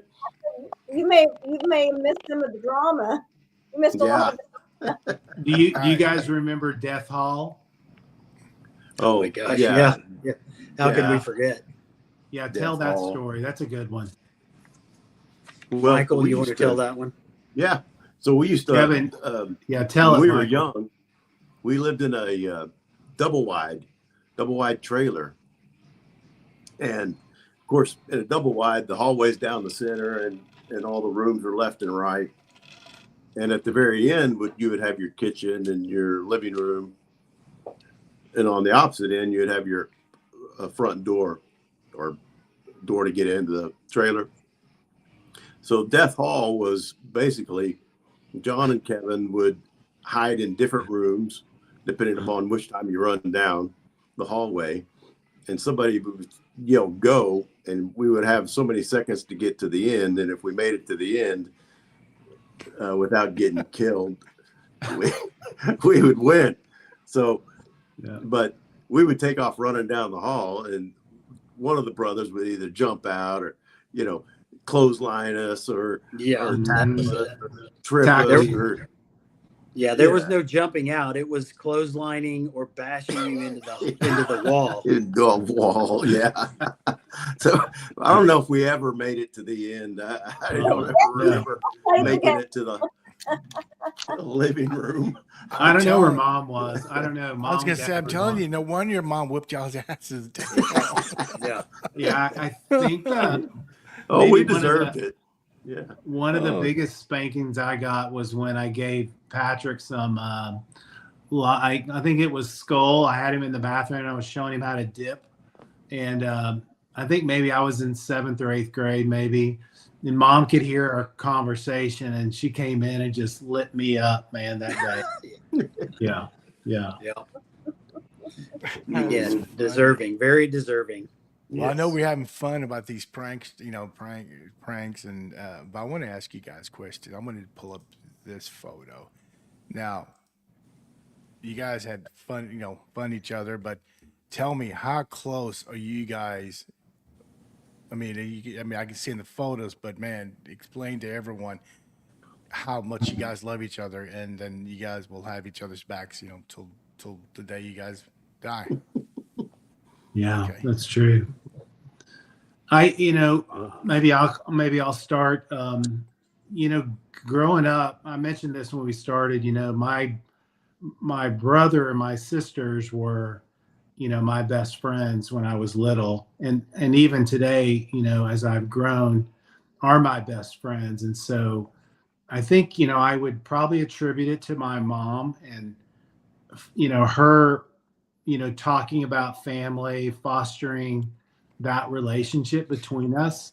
And I think because we're all, fairly close in age and we all live close together, and, Mom and Dad both really talked about loyalty, family, loving, and forgiveness was a really big one. We were rivals, but we also learned about compromise and give and take, but the big deal was even if we fought hard, we always loved hard at the end. And so I don't think there's anything that we wouldn't do for each other. That's just something that is just kind of instilled in us. I mean, even today. Yeah. Oh, Yeah, there's Sisters, so many you said. positive things about being in a big family like this. And like John said, you have your times where emotions get high and things happen, but we've always bounced back and forgiven. And it prepares you for the real world. I mean, you've got to learn about relationships. We're all different. John's very sanguine. I'm very melancholy. Everybody has some differences in their personality, and that's the kind of stuff you have to deal with when you get into the real world. And what better place to learn it in a big family under the watchful eye of two great parents. Yeah. Yeah, That's cool. for sure. And there's Yeah. always that, you look up to your older siblings, you take the good, and you learn from the bad. But like John said, we've always had such a good, close connection. We've fought each other, we've fist fought each other, we've hollered at each other, and 2 days later, we're just, I'm sorry, I was wrong, or, let's go do this, let's go hunting, and it just seems to always work that way. We have our disagreements, but we love each other more than our disagreements will allow anything to stay between us. Mm-hmm. Yeah. Cool. Just I'll still never forgive John though for sending me to the hospital. I'm sorry, I just can't forgive him for that. I've completely blocked that out. And Kevin. Mom. Oh, you froze up. Say that again, Kevin. Say that again, Glenn. You froze up. I just can't forgive John for sending me to the hospital. I just can't do that. And Mom was working the emergency room at that time. And so no, but I think, y'all are all frozen. Are you there? Yeah, we're We're here. here. I think for me, when you're younger, you just take for granted, that these are your brothers and your sisters. And, you start to get older and then you start realizing, family is everything. And, I have friends, but I don't have best friends. And my best friends, but I do have best friends. My best friends are my family. Yeah. And that goes, for my sisters and my brothers, that, if I ever needed something, or there was a moment that just, I just always know with this family that I can always, rely on them. That we don't have issues between us. We just are still a family. After all these years, we are just a family, and it's just very cool. Very cool. Yeah. Good. Well said. Good for you guys. So Someone wrote that, I forgot that person, because I haven't known this family my whole life. I can attest that all 7 are amazing people. They love Big, and it's been a privilege being their friend. It's cool, man. Thank you. So you guys are probably Thanks, Misty. feared and loved at the same time, right? Did they say in feared? some regards? Yeah. Yeah.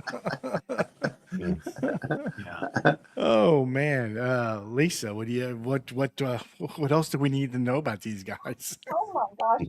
I wanted to go back to, I had a question at the tip of my tongue and now I can't even think of it. It was something about backing each other up. Oh, I know what it was. Y'all, I've heard a lot about how y'all backed each other up and supported each other, but was there a snitch? Who was this? Teresa. Who was that rat? Teresa. I don't know. Angela. I don't know. One of the things we used to say when this is really, you don't do this anymore, but Mom would go to the grocery store and we were all in the station wagon and she would leave us in the parking lot. And this was in Dallas. We would roll down the windows because it was super hot. And eventually we would start fighting each other. And then we would, we knew Mom was coming back at some point and we would say, okay, if you don't tell on me, I won't tell on you. And so we literally had a knockdown, drag out fight in the station wagon, and we were all sweaty. And but when Mom came back, nobody said anything. I mean, really, if somebody told on you, and like payback was tough. Like I would definitely do payback. You would get payback. Yeah, and you did. Yes. Yeah. Yeah. Man. Yeah. Teresa said that's not true. Yeah, it is.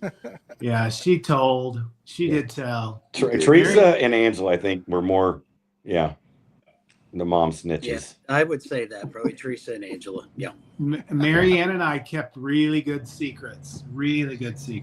Like we still have secrets we haven't told Mom.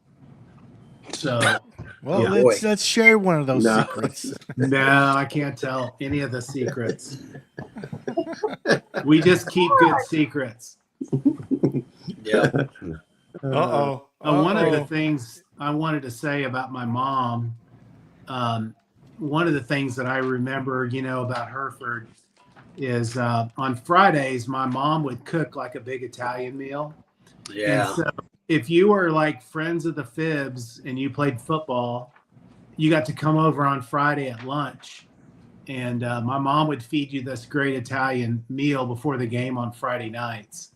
And I was talking to John Joshuran and Felix Solis, and one of the things they remembered was they said, man, your mom, man, she used to make the best lunches. So we used to do that, and I had forgotten that mom cooked lunch for people, on Fridays, which was really cool. That's Yep. a great Yep. story. She Yeah. did that for all of us. For Yeah. all of us. Yeah. All of us, yeah. Every Friday I during I remember football my season. friends doing it too. You reading this? I can't see it. My glasses. Okay, I can say I remember one incident where I was on the phone with mom while she was at work, and John and I were arguing, and mom had to come home from work to stop us from fighting. Man, you guys fought a lot. Yeah, Who's that? Yeah. Well, Teresa, I'm mad at you for bringing that up. Like, I can't believe you just said that. I do remember that. I don't remember what it was about. I think she was really worried or concerned, so she called mom. And I don't remember mom coming home, but maybe she did. Teresa probably, exaggerated what was actually happening. Cool. So I got to course. ask, I guess, and then sisters can say something. I mean, I assume the guys, when it came to your sisters, they were afraid to date your sisters because of you guys. That a true statement, maybe?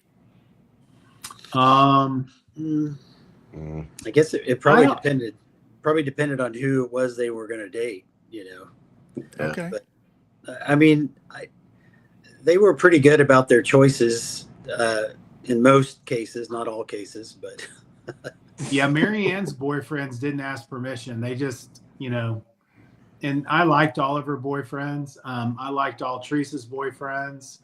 I don't remember one of Angela's boyfriends. I liked them all actually. So yeah, I didn't really, Yeah. I didn't really have to get mad at anybody. I mean, I would have if I needed to, but I didn't really have to. Cool. Yeah. Yeah. I would Well, imagine. let me ask. Oh, go ahead, Teresa. I mean, go ahead, Lisa. No, go ahead. I Go was ahead. just saying, for those guys, though, even though you liked them, it probably was intimidating for them. Yeah. I hope so. We worked Yeah. hard at being intimidating. Yeah, I hope so. Well, let me ask you guys this, and then I know you guys shared a lot of stories, but I want to know just a short, sweet. We have cell phones now. We have cameras, and we can take photos and videos, whatever. So, John, what was keep it short and sweet. What was a certain situation where you wished you had a camera to catch whatever your brothers are doing or sisters, good or bad? Good. Like, I wish that I could have videotaped my brother falling off the bridge and waiting on his girlfriend and broke his jaw. That would have been like the ultimate. He didn't mention your name. You gave yourself Sorry, Kevin. She wasn't even a girlfriend. I just thought she was. Yeah, but you. But she hung never up. showed, by the way. Yeah, she didn't. All right. What about you, Glenn? Oh my gosh. Well, it could be a sports. It could be a football. It could be base, whatever. I mean, just anything in life. Yeah, I think. Man. You want to skip to one of your other brothers? What do you Yeah, think? skip me for a second because I've got 3 or 4, and I want to. Michael. Okay. Well, What about you, Michael? I would say that one of mine was a bit funny. Was as Patrick and I were what we were. I think we were just playing something outside, and we were pretending like we were trying to catch each other or shoot each other or cops and robbers or something to that effect. And my poor father he was on the side of the house working, and I had seen Patrick go around that side of the house. And so I didn't think Patrick saw me. So I was running to catch up to him, and I was going to surprise him around that corner. And my poor daddy's bent down working on something right around the side of the house. And I come flying around that corner screaming, bang, bang, bang. And my dad fell over and screamed like he was having a heart attack. Yeah. And Patrick, Oh, man. That's funny. Patrick was hiding behind the tree, watching this whole thing go down. And but the look on my father's face and the scream that he made, I still surprised him. And if I think that would have been on video, that would have just been, it'd been hilarious to be able to watch that again. Yeah, that's funny. So many good things, fun things, bad things, just great times. You kind of wish that you would have a camera to record them and stuff, but then some of the things you're happy that it wasn't recorded. It was back in the day before all the internet and all that, and it just kind of it seals those memories in your mind, and you carry those with you. So that I like. Well, good. What about you, Patrick? Oh gosh, there's probably a lot, but a lot of them are. Your question is if you could take a picture of something or video, capture something on social media or something like that. Yes. There was a cell phone. I'll keep this quick, but there was a very infamous, a notorious incident that happened in Hereford on the drag. Mr. Berger was in the Pack-a-Sack were kind of our turnaround point, and everybody parked there and talked to figure out what was going on for the weekend and where we were going to go. And somebody of the high school group realized that the Mr. Berger food freezer was unlocked, and a lot of high schoolers came running out of that freezer with frozen cases of hamburgers and hot dogs and tater tots. And I'd like to snap that picture and see all those people coming out of that freezer with that food, so we can find out who the real culprits were that started that. Because there was a long line of high school students at the police department, either Monday or Tuesday when we got back to school. A lot of people had to make amends after that. Oh my gosh. Wow. That's funny. All right, Glenn, back to you, man. I could relate a lot of stories to Hereford, but I'm going to go back to one of my younger memories when we lived in a town called Leonard, and we lived out in the country, and we had a 15-acre lake out there, and we used to go out there and fish, and we'd take our dog Pepper out there. She was a little rat terrier, and the grass was always kind of high around that lake, and she loved to get in there and hunt out snakes and whatever. And if I could ever capture this on video, this would be the one that she found a water moccasin, and she got that thing in her mouth, and she started swinging it back and forth, and she was right next to John, and she swung that thing, and it went right on his back. Just smack, just hit him. And I just remember him having these big wader boots on, and he came out of those boots running, and as he had this water moccasin on his back. You remember that, John? Yeah, I remember. You remember that? Yeah. I was dying that she just swung that snake right on top of your back as you. So funny. Anyway, Damn, John, great memories. again. Yeah. 30 lives, brother. All right, so here's your sister. And of course, we're definitely going to have the sisters on. And a friend guarding picking okra. Patrick and I got bored. His hair was long at the time. I had little rubber bands, and I put his hair in many little ponytails. Yeah. Oh yeah. Gosh, I remember that. We were really young. I remember that. Really, really young, and What, to like Really 17? no. This was when we lived in Leonard, I think. So it would have been I wasn't any older than fourth grade, but it was probably second grade or something. And she gets a kick out of that image of me running down the road with all these little ponytails all over my head. Yeah. See, Teresa and I were close. She was just a little older than me. She never treated me like a younger brother. Matter of fact, I still feel like her older brother, actually. And I appreciated her bringing her friends around and that kind of thing. So she and I got along real good, as Michael and I did, because we shared a bedroom together. Yeah. Cool. Well, didn't John and me and Teresa share a car? Yeah, that was a challenge. Remember that Honda What kind of car GLC was with the window that you could just push down with your finger and you could start it without a key? Shared. Was it John, you and I that shared that, and then Teresa shared that with us? Or is it just you It and went me? through, I drove it too. So there was God. at least 4 of us that drove that car called the Tank. We called it the Tank. Yeah, and I was gonna say, everybody knew that you could push down the window with your finger and start it without a key. So we had first and second lunch. And so I'd go out there and second lunch and I couldn't find a car because somebody in the school would take the car and then just park it wherever. Yeah. And that was that beat up Honda GLC. That's why we could never get a date, because nobody ever wanted to go in that car.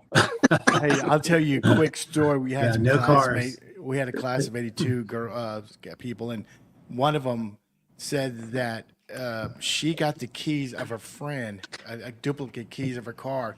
So they would move her car, and when she comes to the parking lot, and she's like, "Oh shit, where's my car?" Because they kept moving it and moving it. So then 2 years later, I mean, there's 2 younger siblings, brother and sister. They did the same thing to the younger sister because the older sister gave her the car, and they had this extra set of keys. So they did the same thing over again with the younger sister. You know, Kim and Carrie Tuttle. Yeah. Always So, here's a cool comment from one of your cousins. Thanks. Is that Vanna? Yeah. That's yeah. Vanna. So, Thank you, Vanna. Lisa, let's go. We're almost at the. I mean, actually, we're past the end, but we're having so much fun. Who cares? I want to ask how you guys.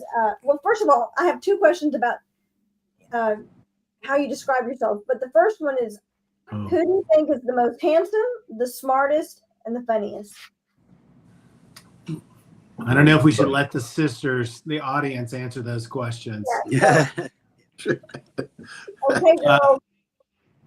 I'm not sure we qualify for any of those. We're pretty average. Mm-hmm. I always thought Patrick was probably the smartest, John, Patrick. I think, not slighting you, Kevin, but just my thoughts. Here's what it is. You might be I think there. we all have like. I like to have areas- fun. I wouldn't say I was the funniest, but I say I'd like to have fun. Yeah, we're all funny in our own ways. And I think everybody's really smart in their own ways. Like, I love science, and I do a lot of deep dives in the arena of health and wellness, or just science, food science. So it's something I'm passionate about. So I know a lot about it. Pat and I both work in the pharmaceutical industry. And so we're both clinically trained in different disease states and, drugs and that kind of stuff. So that's helped us, I think, as far as like developing academically, or at least, it's challenged us on a consistent basis. So I don't know, if we're talking about math, I might say Patrick. If we're talking about science, I'd say me. And if we're talking about gymnastics or cheerleading, I'd say Kevin for sure. Oh, appreciate it. Or Teresa Michael. said- I was gonna say Teresa said you should have been a doctor, but go ahead. I know. They call me John, almost a doctor. Yeah. Michael has like super talented skill sets in the mechanical, kind of that electrical, like he sees things and understands things that I don't see or understand. And so he's really good at that. And he's a thinker. Patrick's a thinker. I don't think Kevin thinks much, but Hey, Hey, I'm an entrepreneur, never worked for anyone. Yeah, That's for yeah, sure. You are the Kevin entrepreneur.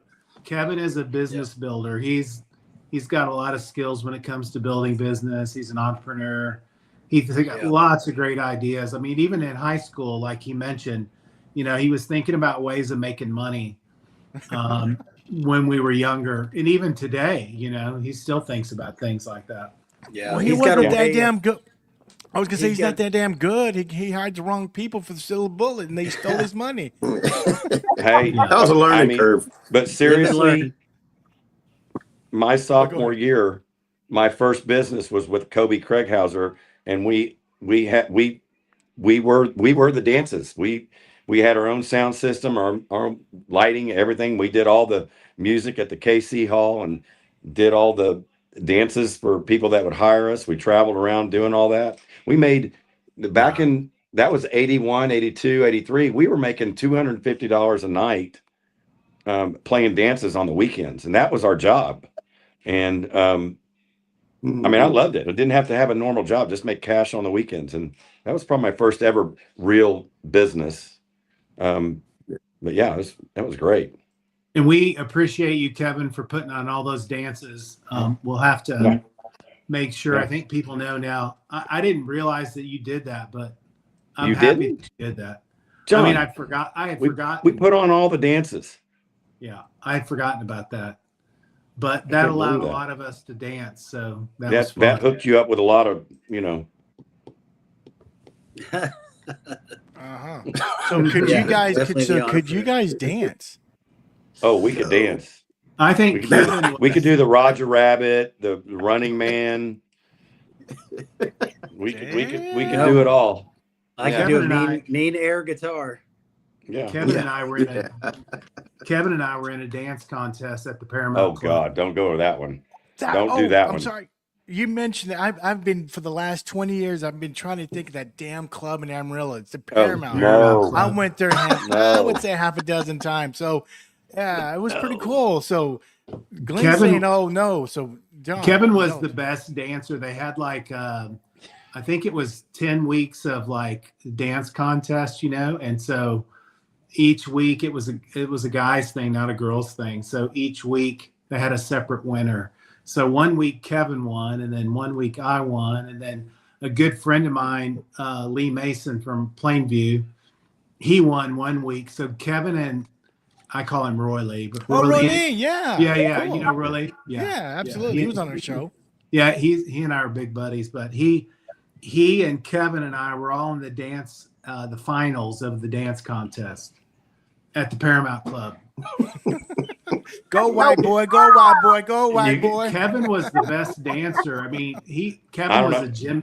he was a gymnast too, so he didn't talk about that, but he was a really good gymnast, and so he would do backflips off the wall, and he just did some really great stuff.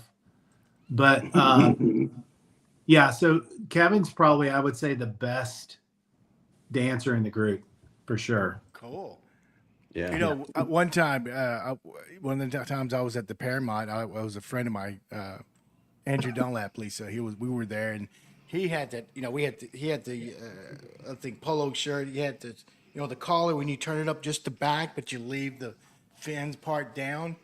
And someone from Amarillo said, "Dude, collar's up, man." I'm like, "Damn, that's probably John or Glenn." I didn't even know those guys. Maybe it could have Probably been. so. So that was a cool club. I like that place. Yeah, We Paramount loved was, it. The Paramount was structure, awesome. That was, man. Hey, so many John, good wasn't it the memories. Paramount that you got me into when I was like 16 or something? That's it. Amarillo. Yeah, wasn't it? Mom. I think Mom's that was gonna- the Mom just Paramount. heard that, Michael. Yeah. Yeah, I took a lot of pride in getting my younger brothers in the Paramount Club. It was the barber chair, wasn't it? Yeah, we put you Scott- in the Oh barber God, chair. did they still have the barber chair then? Oh yeah, Michael got a few shots. Oh yeah.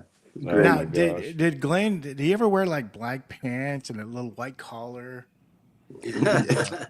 I think Glenn Dude, had like He may hair. have. He may have. what were those? Uh, what were those ties that people put on? Bolos. Bolos. Yeah. Kevin wore Z Cavaricis, Guess. Bolos. I mean, he was dressed to Jabot. the I bet you T. Jabot pants. No, it was the double Jabot. polo.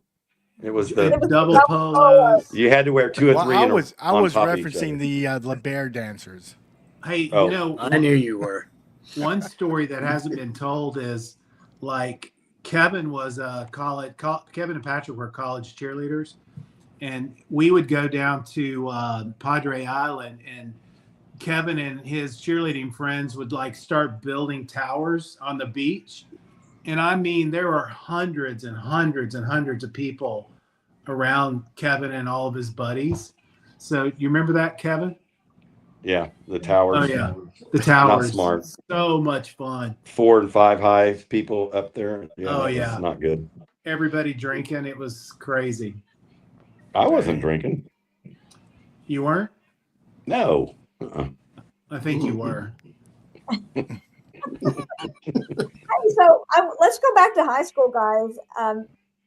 We're getting kind of close to the end, and I have a question. So, who was your favorite teacher, or a teacher who impacted you or helped you the most? I'll start with. I'm going to go youngest to oldest. So, Michael, I'm going to start with you. Well, my freshman year, I really liked history a lot, and Jody Rogers in La Plata was a great history teacher.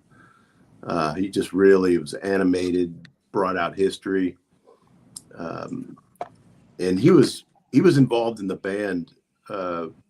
He was really good in just animation and just really bringing history to life inside the classroom. It was a great experience. And then in high school, I remember Mrs. Kelso was in English, and I really liked her English class. She was just such a great teacher. She just the way she taught was very kind and just real considerate to her students. You know, it was just really meaningful the way she taught, and it was just English. But I just remember that she was a great teacher. I enjoyed her class. Awesome, wonderful, thank you, Patrick. Yeah, gosh, there's so many good teachers. My wife, my amazing wife, Monica, homeschools our kids, and we've had opportunities to talk about the curriculum that I went through in Hereford, and she's amazed at the literature list that we'd had and just some of the stuff we studied in Hereford and had a great education there. One of my favorites was Mr. Kelso, who taught advanced social sciences and world area studies.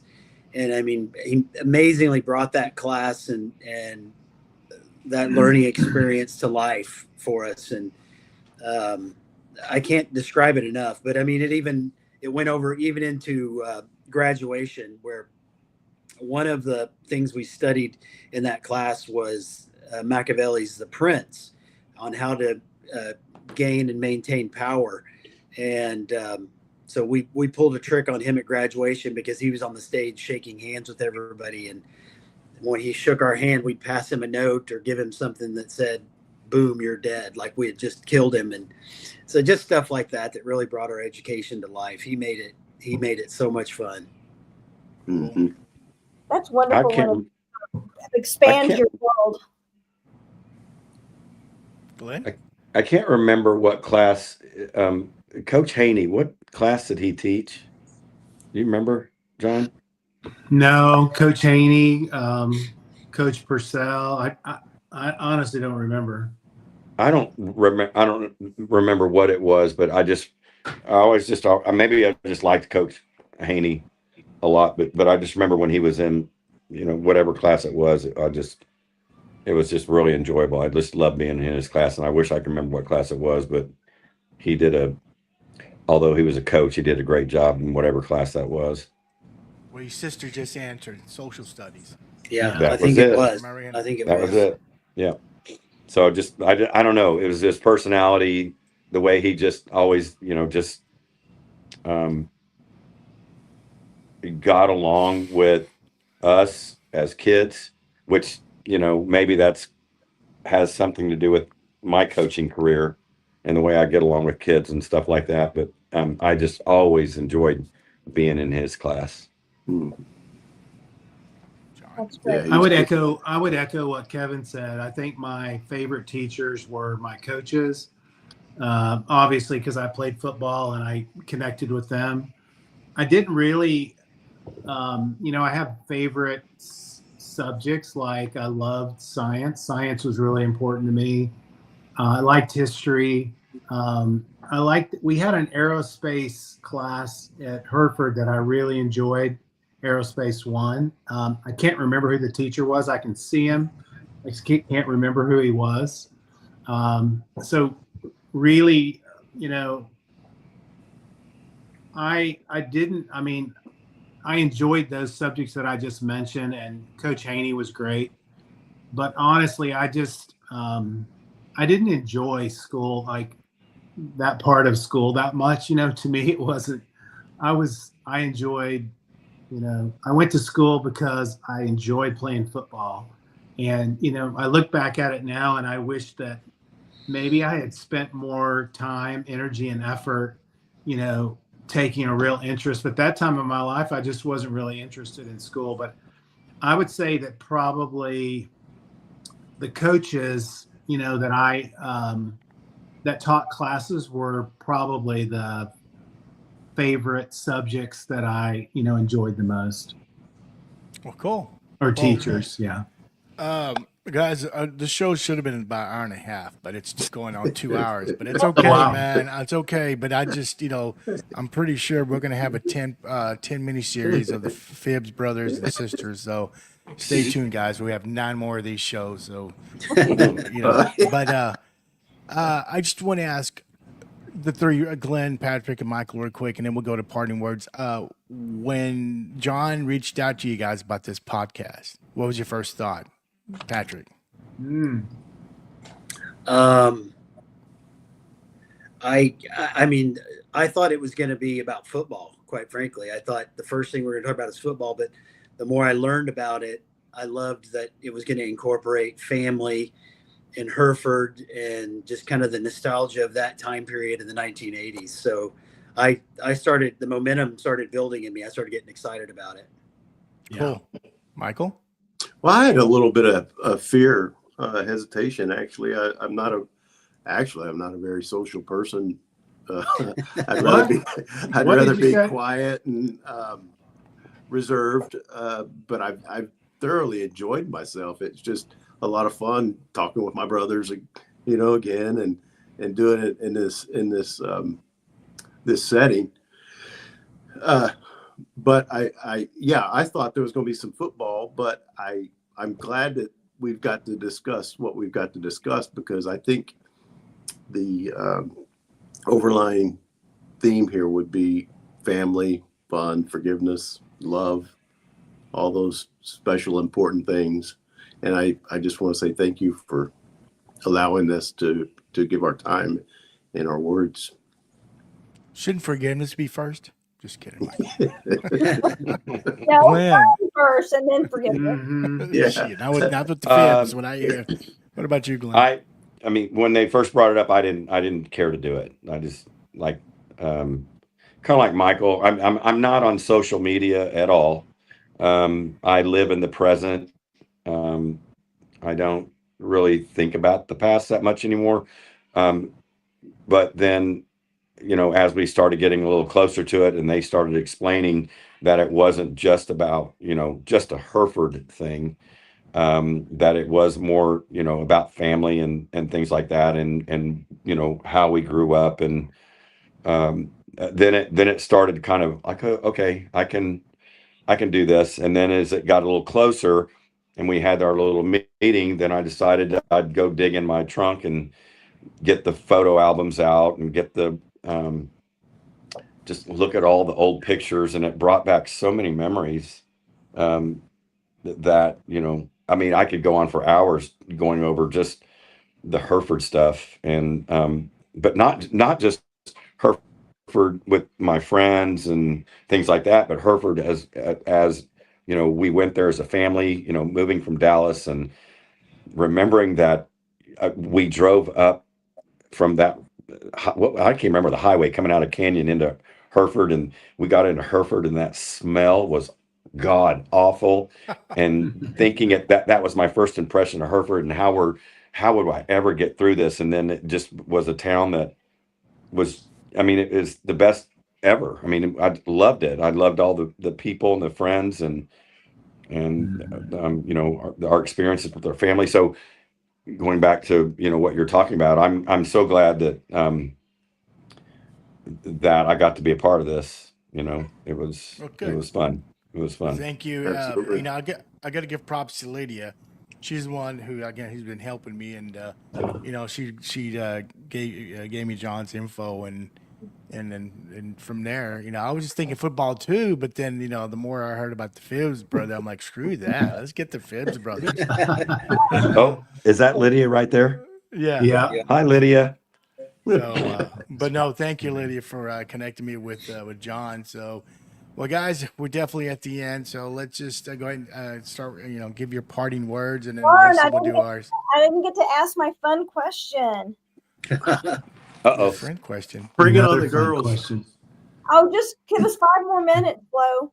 Because Okay. I've never asked this question before because we've never had siblings on before. So I'm going to ask each of you to describe each other by restaurant and store. Okay, so I'm going to give you an example. I had a dog sitter watching our house and dogs, and my sister was spending the night, and that woman asked my sister, okay, Lisa's not here, I want to ask you how to describe her and your brother. And my sister thought for a moment and thought, well, I'm Target California Pizza Kitchen, our brother is Walmart Cracker Barrel, and Lisa is Nordstrom Gourmet Restaurant. So I would like to know how you describe each other via where, just like that, restaurant and store, or it could be in a Restaurant car. and Yeah. store. Yeah, it could be a car. We Yeah. describe each other or ourselves? No, each other. Oh, Lordy. Each other. Wow. Michael, what year is your truck? 69. Michael's a 69. It's a Chevy, isn't it? Yeah, Chevy short wide. Chevy short wide, and I would say Brahms Restaurant. Brahms. Yeah. Okay. I'd say Cracker Barrel. Yeah. Okay. Brahms. That's funny. Sorry, Michael. I had to say that. It fits. Yeah. All right, Michael, back. Your turn. Well, to me, this is a hard question to Mhm. relate in terms of maybe a restaurant and a food. It's I'm sorry, I'm having a hard time with it, but That's cool. I know this is tough. That's a tough question. yeah, it is a tough question for You sure. can pick 2 other If you're going to describe John in a restaurant, could we change it to grocery store? We describe him as Whole Foods. Whole Foods, yeah, There you go. that would be good. That's a good one. Yeah, John's Whole definitely Food, John's Whole Foods for sure. Okay. yeah, and I think Kevin? A store or a restaurant? Doesn't Either. matter. Or car. Or car. Any descriptive to describe how well you know your sibling. I was just using the Right. restaurant store as an example, but use any descriptive to describe each other. You got Bass Pro Shop. Oh. You got Payless. You got. Well, that's what I was gonna say. John's Bass Pro Shop. That was my Mhm. first thing. John Bass Pro Shop. See? There you go. Cabela's. yeah, Yeah, or Cabela's. Yeah. That's what I think with you. Well, you know what? Let me say this, Patrick. What about your sisters? Forget about you guys. What about your sisters? How would you best describe them? So all of you guys, your oldest sister Mariana, how would you describe her? Oh gosh, yeah. I think we touched on it earlier. yeah. She embraced the mothering role, that love and care. You know, she had her party years, but she quickly, I think, realized the significance of what mom and dad did for us. and she jumped into that role. Very mothering, very loving in a good way, very supportive, so kind. Uh, uh, Hey, with yeah, go ahead. Sorry. with Teresa, Teresa cuts all of our hair. She was a beautician, and she has to take on all of us with haircuts, and we kind of demand them when we demand them, and Yeah, so but she's she's not giving cheap of though. herself. Yeah, she's not cheap. They're not free. They're not free for sure. No, they're not Good for free. you, Teresa. I'm her. And she's got 7 kids, and her youngest is special needs. She's very devoted in that regard to her family, and to not just her immediate family and her husband, but her extended brothers and sisters, and mother and father in that respect. Cool. John, what about you, man? And then we'll leave. This is the last one. We got to go to parting words. And so, just remind me: are we describing the sisters, or now are we? Yeah, talking like about- Teresa and Yeah, Angela. sisters and Angela. Angela and Teresa are next. Oh man! Now you want me to describe them in Angela. terms of restaurant, or Whatever you Just want to. however. Just describe them. Yeah, did you just do Teresa's Teresa? more like John. I did Teresa too, but Okay. Let's go with Teresa's Angela. like a John. She's the health, the wellness, the everything that's good for you. Angela, I'm saying Angela's more like mom to me. But I give that to mom, because I think all 3 of our sisters turned out like that. That they all are very caring, loving, nurturing, take care of.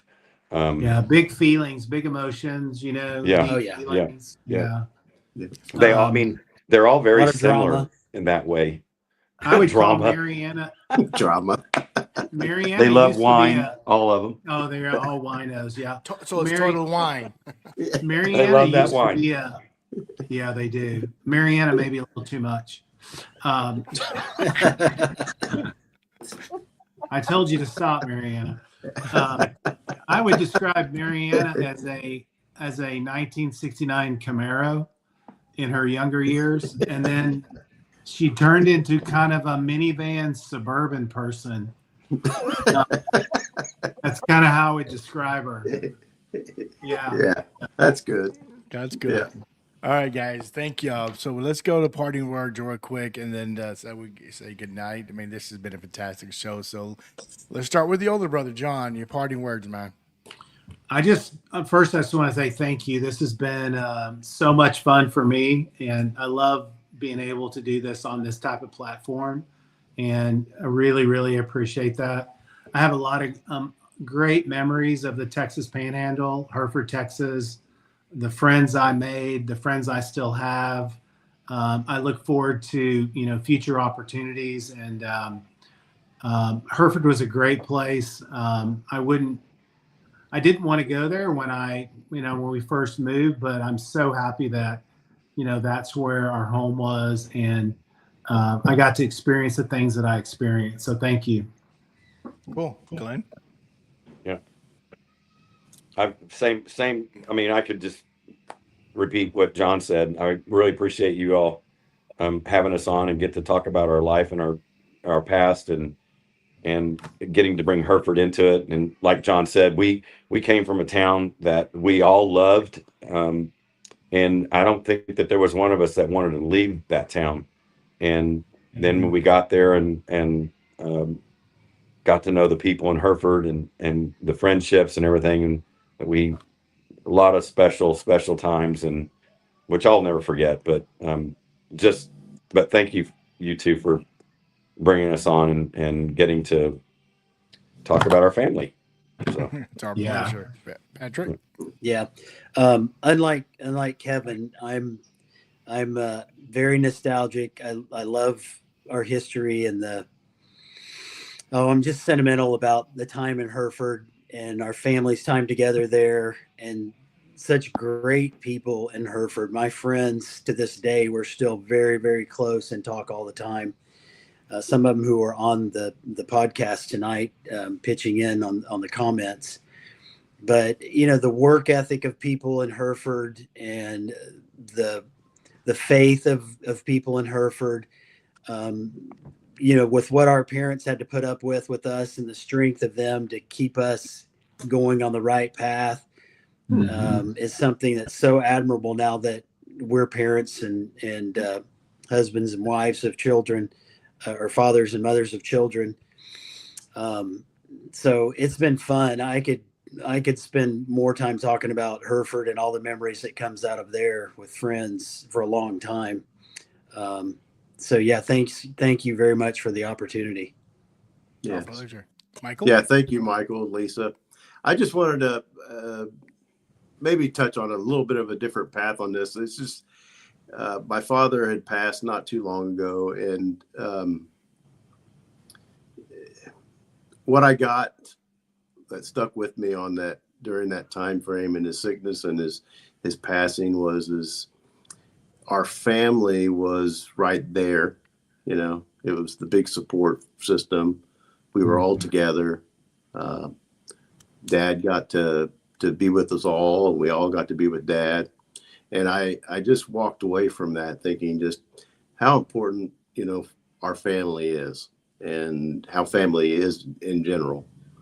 Love and family and God is all you got. So, but it's just great being together with these guys and these girls. I love my siblings, and we're all very close, and that's thankful to Mom and Dad that put that in us, instilled that in us. Yeah. So, but I just want to say thank you guys for letting us share some fun and share some good times and great memories. Thank you. Well, you're very welcome. Remember, we have 9 more parts, so it's fun. All right, Lisa. Michael, I think you would have had a great time with us in Hereford. Oh, yeah. No, I definitely would have been at the Silver Bullet. That's for damn sure. I would have been there with Glen. All right. Lisa. Sure. Well, Alan, thank you so much for agreeing to come on our show. This is has been our little passion project. We're getting close to 2 years of doing this, and this has been one of the best shows. And my takeaways from listening to your stories, I know that y'all know how incredibly blessed that you are, that you're such a close family, but you can be close to siblings and they not be your friends. The fact that y'all are all friends, that you enjoy each other's company and can get through any adversarial situation is really a testament to your parents, to, how they guided your life, and what an incredible blessing. And the other thing about your friendships, and I'm very close to my brother and sister, and we've gone through some trials and tribulations with our parents over the last few years. And nobody, when your parents are gone, it doesn't matter how old you are, when both your parents are gone, you're orphaned. And to share that experience with your siblings and to have that support system is really powerful when we're adults and our parents are aging. Mm-hmm. But the other thing about the friendship with your siblings is that no one knows you better than your siblings. No one knows your experience better than your siblings. And the fact that you can all be the age that you are and still look at each other and say, you're my best friend, you're my best friends, is the most incredible thing to have. And I feel so honored, and I know Michael feels the same way, that we're just so honored to be a witness to that tonight. And it's just really touched my heart, and I can't wait to meet your sisters.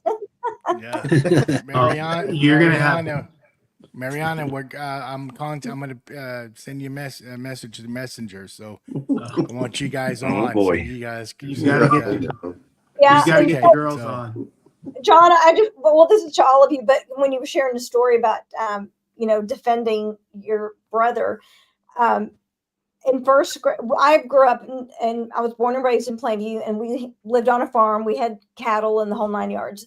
And my brother had a crush on this girl, and he was supposed to sit with me on the bus, and he didn't. And I got picked on by some 6th graders. I was in first grade, and he got into serious trouble. And after the spanking, My dad lit into him like, you are your sister's protector from now until the day you die.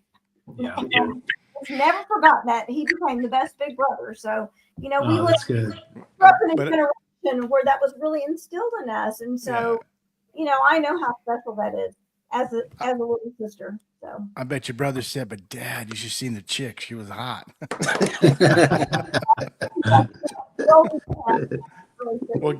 Well, guys, it's definitely 2 hours long, but which is good, damn 2 hours. This was awesome. I'm not It's been complaining. fun. This was a lot of fun, gentlemen. Thank you. And Thank you. again, yes. Thank you we look guys. forward Appreciate to- y'all.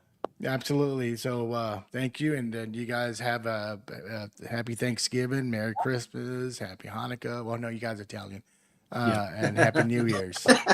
So happy Contra, whatever. So good night, guys.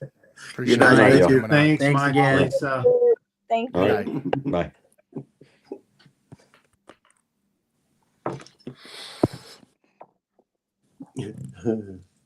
I got you, brother. How's that? Get out of here. I got you. I'll kick you out. Cool. That was funny. We got to keep this short because it's definitely we're going on 2 hours and 10 minutes, and that was great, Lisa. Oh my God, it was We good. It could have was talked 2 more hours easily. absolutely. I'm telling you, if they do A third of the- the questions. if they do a part 2, shit. I mean, yes. And Mary, I'm not sure if you're still watching. I'm gonna yes, I will get a hold of you. Or I'll get your number from your brother John. We want your 3 sisters on. So That would because it's the other side of the story. We have to have exactly. And maybe one of them can have their mom with have their mom with them. That would be fun. It would be great. So guys, yes.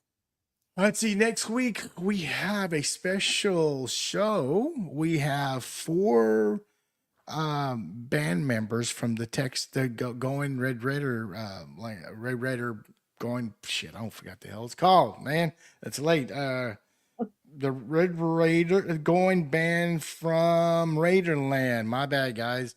And it's we're gonna talk about the 100-year anniversary this year, and of course, hopefully they're gonna Tech will be at the Big 12 championship in a couple of weeks. So that's what's next. It's Albert Vega's the only one from Plainview. They'll be on the show with his wife, and one of my friends from Lubbock I met, Sean Alsop, and his wife will be on there as well. So we'll stay tuned to that. Well, Lisa, you got to say anything else before we go?